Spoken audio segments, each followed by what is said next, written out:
deputy now uses the skills he honed when he was solving criminal cases to investigate claims of the mysterious Bigfoot creature sightings in Delaware County. Larry Newman was just one of the speakers on Saturday at the Bigfoot Field Research Organization meeting in J. About 30 people were present for the 4-hour meeting.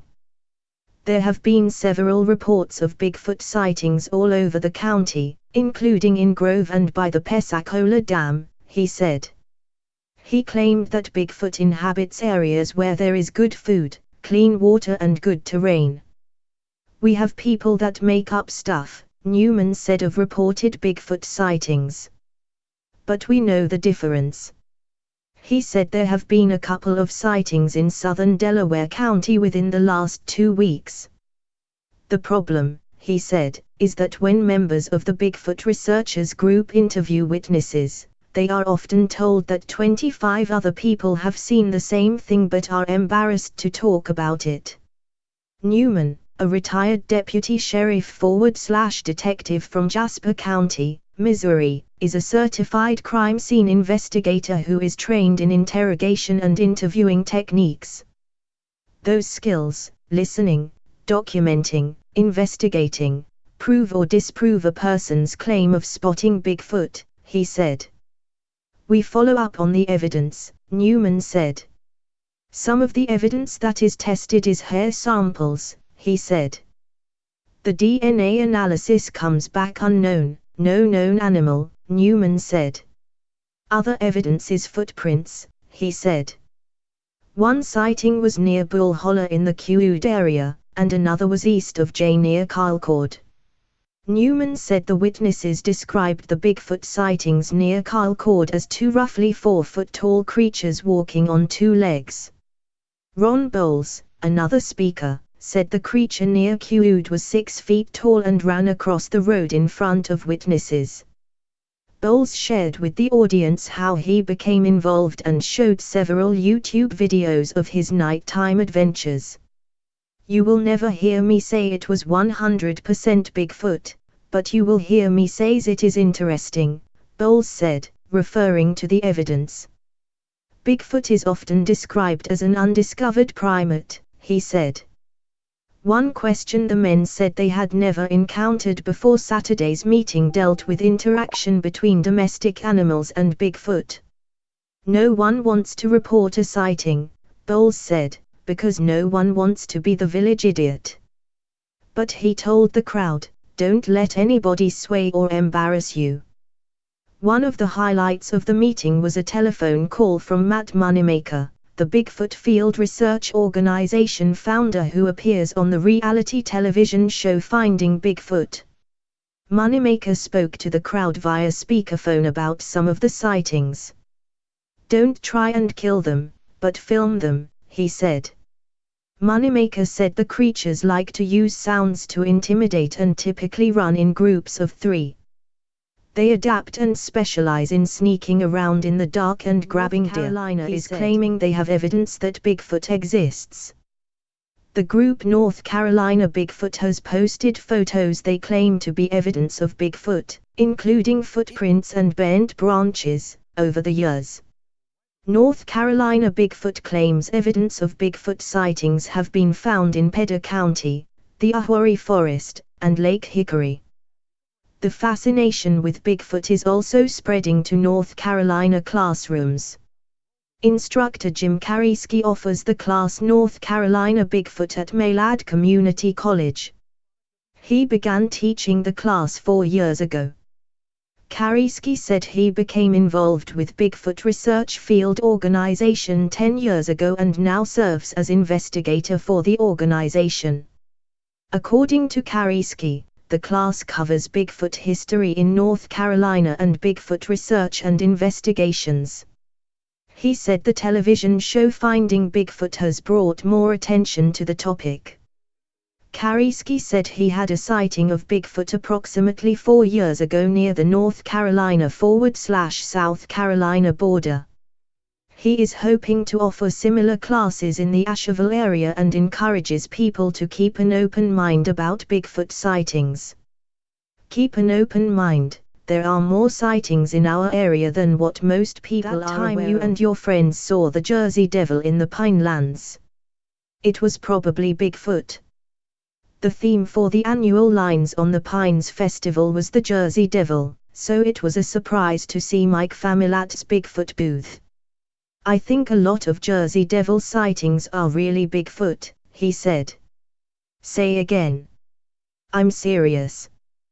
There are tons of Bigfoot sightings in New Jersey, Familat said, standing at a table with a selection of plaster Bigfoot feet and video from In the Shadow of the Big Red Eye, which is his YouTube show documenting his hunts for the woodlands-dwelling creature. All around him at the Stockton University Campus Center, where Lines was held Sunday, was a celebration of JD, as some locals call South Jersey's best-known cryptid. There were pictures, books and even a flower arrangement depicting the Jersey Devil in his winged glory. Just feet from Familat's Bigfoot booth was a Jersey Devil, which growled and flapped its wings as it posed for photos with visitors to the show. I get it. The Jersey Devil has been around a long time down here. He's popular, Familat said. It's not that he isn't open to the existence of the Jersey Devil. Nevertheless, he said his research persuades him that, in many cases, JD is really BF. Familat is a field investigator for Sussex County Bigfoot, in Sparta, where he lives and works as an EMT. The group leads expeditions in search of the elusive Sasquatch, described as 7 feet tall, with glowing red eyes and a terrifying shriek. Though Familat has never seen the thing, he believes he had a close encounter on a camping trip in Florida. We heard tree knocks, he said. Tree knocks. Tree knocks. It's how Bigfoot communicate with each other, he said. Rocks were mysteriously hurled into camp. A search discovered the closest matching rocks were almost a half-mile away. No human can throw a rock the size of a small boulder 850 yards, he said. When I first came down to the Pine Barrens, I was thinking, this is Jersey Devil country. But the more I've looked into it, the more it's a misidentification. You have this mythical story that, I think, turned the Jersey Devil into something really odd, with bat wings and is flying around. The 18th century legend began in Atlantic County with the birth of a 13th child to Mrs. Leeds, who cursed the baby as the devil's own. The baby morphed into a winged phantasm, killed a midwife and flew up the chimney. It has frightened kids and moonshiners ever since. The Jersey Devil is reported to be 7 foot tall with glowing red eyes, Familat said. Well, that's also a Bigfoot. Glowing red eyes is more common to a Bigfoot than to a Jersey Devil. The scream, too. That's a Bigfoot characteristic. To me, Bigfoot is an undiscovered intelligent bipedal primate that lives in dense forests in North America, he said. I've never seen one in person, but I have done some studies specifically in New Jersey you might find interesting. Every third year, Bigfoot sightings increase 70%.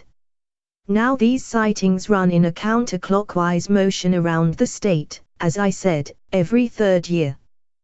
Bigfoot are nomadic. They travel. When I'm looking for Bigfoot, I look for what they need. They need food, shelter, water and a travel path. The Pine Barrens fit that. There's a train track that runs right through the middle of the Pine Barrens that's not used anymore. It's a Bigfoot highway. Several people were bemused to learn that the Jersey Devil could be mistaken for Bigfoot, among them V. Scott McComb, a lawyer who lives in Smithville. McComb was at Lines selling copies of his novel, Devil Leads. His book's storyline about the Jersey Devil is informed with original research into the phenomena, he said. McComb said he first heard about the Jersey Devil on a YMCA camping trip at Camp Archaico in Medford. The camp counselors said if we left camp after dark, We'd be eaten by the Hi Jersey guys. Devil. Just wanted to do a quick little recap here on the some of the stories. One from Oklahoma here is really interesting. Um, Definitely believable. Newman, a Um, that a lot of these castings came from this area. Oklahoma, probably in the last 5 to 10 years, has been getting a lot of sightings, especially, I think, the show, Finding Bigfoot, like it or not, has really brought the subject to the forefront, and it's gotten more, you know, professionals and semi-professional researchers out in the field, and it's brought, a lot of evidence, so to speak, in the public light, and it's probably more than anything, it's brought people, as a community together. And I think that's what you've seen here in Oklahoma. That the article goes on to say how they had a BFRO meeting. About 30 people were there, and some people were, telling their encounters, and they went on to say that they know a lot of people that aren't necessarily believers, but they've seen Bigfoot. They don't want to come forward. They don't want to be shunned in the community, that type of thing. So it's a great news article. It's kind of short, but I think it just again goes on to kind of validate in the Oklahoma area, kind of the southeastern part of it, out towards the river portions, the more heavily forested portions. Um, so yeah, definitely believable, and a lot of these castings are pretty good too, as you can see here. The second story comes to us from North Carolina. Bigfoot group down there is claiming they, have seen and they have evidence of Bigfoot, footprints, branches, that type of thing. Um, in Pender County, specifically the Owari Forest, Lake Hickory, those areas. Um, Again, they seem pretty like a reputable group. I've, you know, heard of this group before, I believe online, and this footprint is pretty amazing. Actually, it doesn't look like it's really castable, but you can definitely see, that it's big enough. Too bad they didn't use any type of, marker, tape measure, or pencil or something to kind of give us a size measurement there. But yeah, it goes on to say that in the Asheville area, they're asking people kind of keep an open mind and keep your camera handy. The other part that I would kind of add to that, but yeah, no, Finding Bigfoot's done shows down in that area, and there's been other news reports coming out of that area too. So more than likely, it's pretty squatchy down there. The third report is out of New Jersey. It's pretty interesting. They recently had a conference where um, they had it's called the Jersey Devil, which I think a lot of times does get confused with Bigfoot. You can see here in the picture, this almost looks like a horse, if you will. But the article kind of goes on to say, draws a comparison.